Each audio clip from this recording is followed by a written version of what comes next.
తెలంగాణ సాధన ఉద్దేశం పక్కదారి పడుతోందని మాజీ మంత్రి హరీష్ రావు అన్నారు. కృష్ణా నీళ్లు వాడుకోవడంలో ఏపీ ప్రభుత్వం నిర్మిస్తున్న బనకచెర్ల ప్రాజెక్టును అడ్డుకోవడంలోనూ రేవంత్ ప్రభుత్వం పూర్తిగా విఫలమైందన్నారు.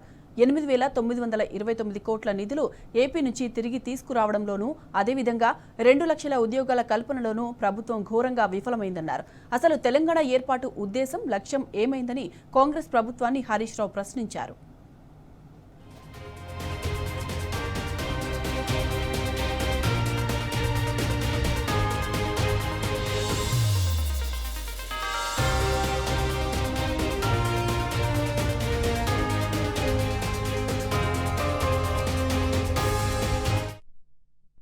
తెలంగాణ సాధన ఉద్దేశం పక్కదారి పడుతోందని మాజీ మంత్రి హరీష్ రావు అన్నారు. కృష్ణా నీళ్లు వాడుకోవడంలో ఏపీ ప్రభుత్వం నిర్మిస్తున్న బనకచెర్ల ప్రాజెక్టును అడ్డుకోవడంలోనూ రేవంత్ ప్రభుత్వం పూర్తిగా విఫలమైందన్నారు.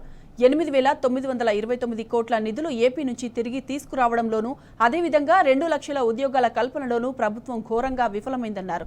అసలు తెలంగాణ ఏర్పాటు ఉద్దేశం లక్ష్యం ఏమైందని కాంగ్రెస్ ప్రభుత్వాన్ని హరీష్ రావు ప్రశ్నించారు.